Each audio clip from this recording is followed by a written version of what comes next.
Hello.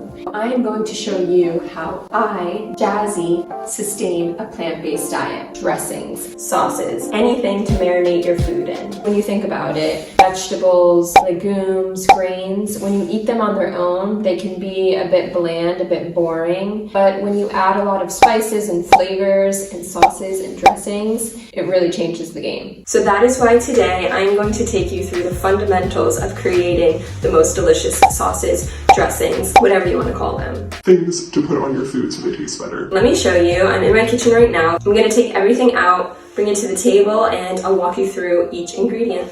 There are 4 elements that make up your sauce. Those 4 elements are acids, fats, sweeteners, and what I like to call level ups. So this can be, well, you'll see, I'll show you when I can get to it. For now, let's start with the acids. Examples of acids, you may ask. The first one is white wine vinegar. Then we also have apple cider vinegar, rice vinegar, limes or lemons, and we have mustard. Now let's move into fats. So what are some fat options? First up, we have olive oil, flax seeds, and when you consume flax seeds, it's really important that you grind them up before you consume them. If you eat them whole, it's going to be harder for your body to digest them and to absorb nutrients that are inside them.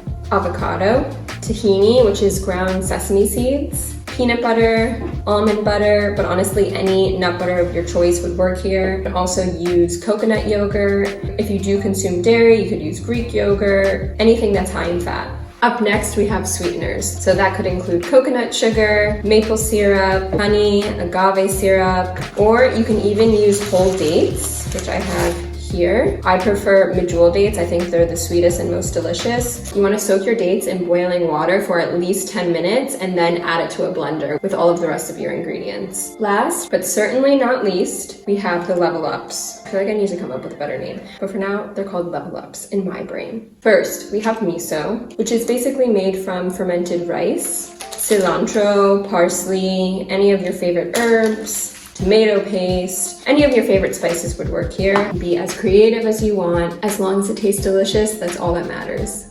A final point that I want to make about when you're building your sauces, it doesn't matter if you're omitting one category altogether. This is really just a guide, having the acid, having a sweetener, having a fat, and a level up. For example, olive oil, lemon juice, some salt and pepper. That's a really quick and easy dressing that's always going to taste good, doesn't take much time. But if you want to go all out and get experimental and have fun and be creative, I would then recommend using every single element. Most important is that you are tasting along the way and that you have fun.